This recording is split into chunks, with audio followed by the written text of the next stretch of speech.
morning. I'm Tony and I'm in my kitchen today, but we're not going to be cooking. I'm going to make some tie-dye. I've been making tie-dye for a couple of decades now, but only got really serious during COVID. I've got a little Etsy shop. I'll put the link below. I'd be thrilled if you just go take a look and see what I've been up to. But today, I'm going to make a video from start to finish on how to make tie-dye. First step, we got to make some chem water, so follow along. Okay, we got to get serious here. We're going to be working with chemicals. All right, I've got my sliding glass door open. I'm in a well-ventilated area. I'm wearing a mask, and I've got gloves. Okay, this is very minor. It's not like crazy toxic, okay, but let's use some caution and care, yes? Don't want nobody getting hurt. I'm going to make a half a batch of chem water, a half gallon, because I can take that off while I'm talking, I think. Yeah, sure. I'm only going to make a half gallon because I make small batches of colors. I'm only going to be making 4 ounces of each color, so I only need about a half gallon. So let's get started on that, shall we? I got a half a gallon of tap warm water right here. All right, so I got my jug, and I have written the date so that I know, just in case I have some left over, I know when it was made. This stuff has a shelf life. We'll talk more about that later. Now, I need a half cup, because we're making a half a batch. So if you want to make a bigger batch, just double it, right on? Half a cup of urea. I'm going to spell that down below. Urea is an humectant. It keeps the dye from drying out so that you get more vibrance and your colors are brighter and more beautiful. All right, that's your half ounce of urea. And you can look it up. Yes, it's pee-pee, kind of. All right, so into that, we have some calzoline oil. All this stuff can be gotten at Dharma Trading Company or elsewhere. You don't have to go through their calzoline oil. Is going to help the colors penetrate, help the dye penetrate. Now, we got a half a teaspoon of the calzoline oil. We're going to put that in just like that. All right, not too shabby. That's all you need is a half a teaspoon. Again, if you're doubling it, double it, but you ain't. So here we are. Now, I'm going to dry that off because next we're going to put in another half a teaspoon of sodium alginate. Sodium alginate from alginate, right? This is a thickener. This will keep the colors where you put them and stop them from blending. And we're going to put that half a teaspoon into the mix.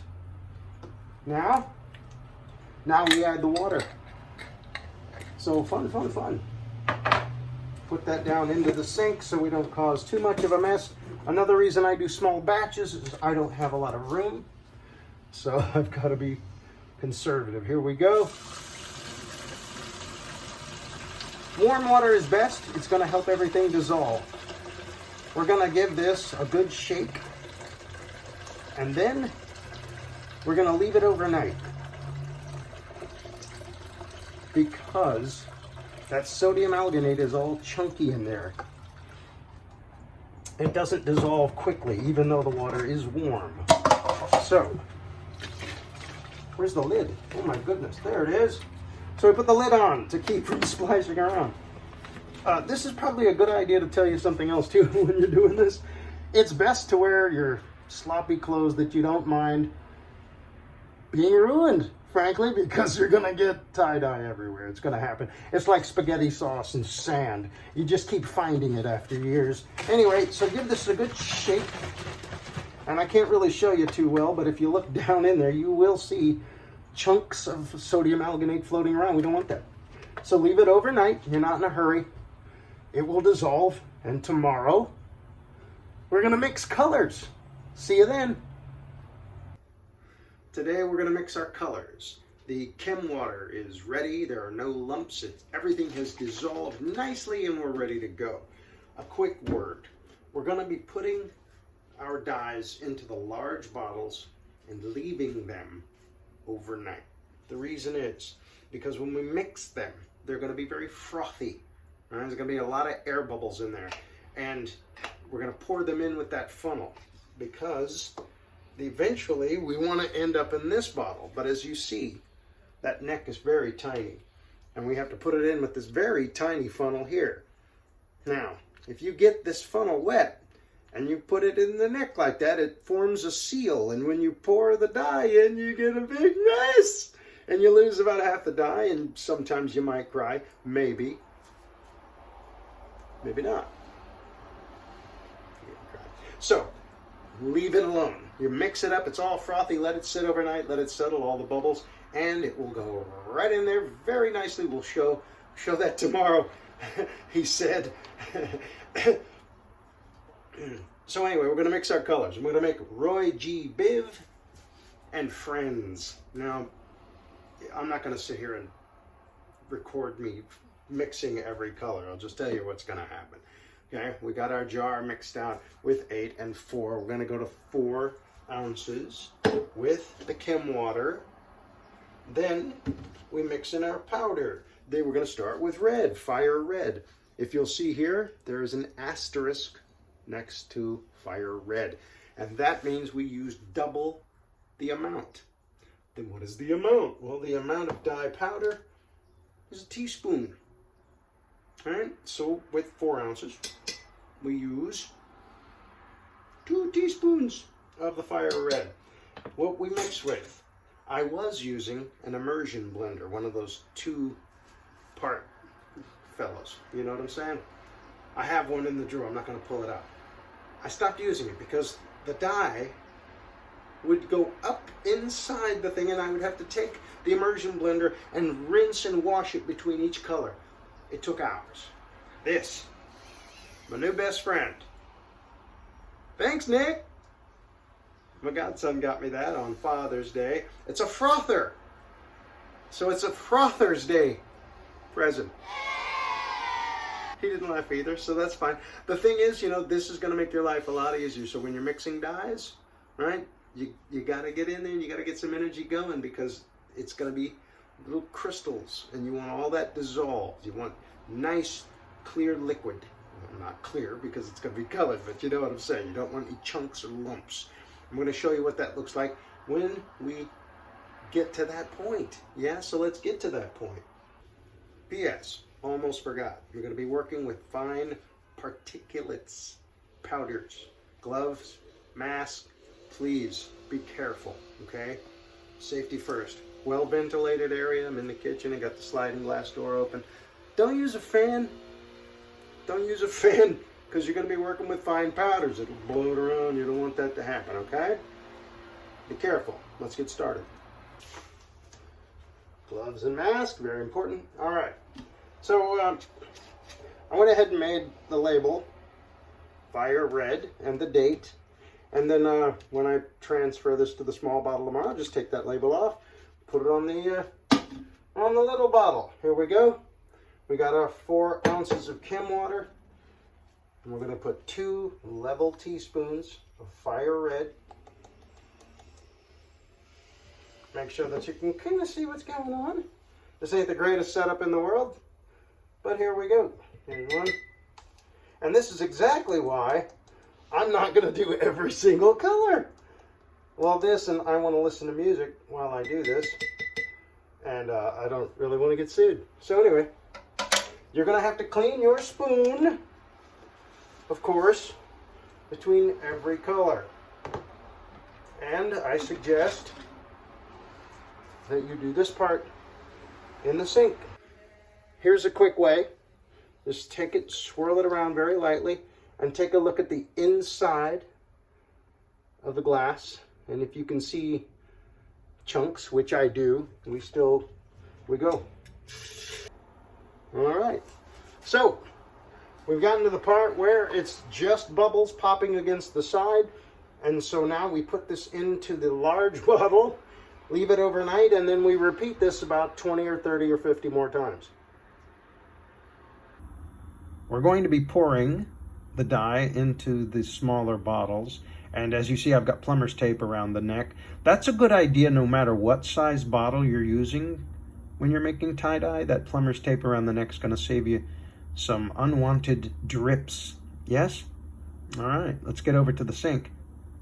All right, so anyway, look, this is turquoise. This is one of the thicker ones. This is one of the colors you had to use twice as much powder. Why am I looking? You don't need to see me anymore. Look, here's the thing. All right, this is the small bottle I was telling you about. It's got the plumber's tape and the funnel. This was what I was trying to tell you about before. So, you know, the funnel goes in there, but if the funnel is wet on the outside of it, right, and it goes into the neck of the bottle because it's so small, it will form a seal. And anything that goes in pushes out, and you've got a big mess. So, it's been going very smoothly. So the dyes were absolutely well mixed and all that agitation calmed down. So I decided to show you what that is like. I just dried off the neck of the funnel to make sure that there's no moisture seal. All right. And then what I do is also I push a little bit away so that there's air in between the funnel and the neck. It's really hard to see, but I think you know what I'm talking about. You want air to be able to escape the funnel. So again, here we go. This is turquoise. First, take the label off, put it on the small bottle, like I've been doing. All right, again, this is one of the thicker colors. So we're gonna see if I mixed really, really well. And here we go. Oh, oh, oh, oh, oh, did you see what I almost didn't do? Gotta pay attention now. So, okay. So I'm pushing against, I've got, ooh, you know what I just saw? When I pushed up, I saw a bubble. I did, I saw a bubble of water. Oh, there we go. You gotta pay attention to what's going on. All right, here we go. All righty, take 15. Here we are. Let's see if I got this right. Oh, anticipate. Remember the ketchup? All right, it's going in there pretty nicely. So I think I did a pretty decent job. Boy, that is really terrible camera work, huh? And you can't see, but it's going in there pretty nicely.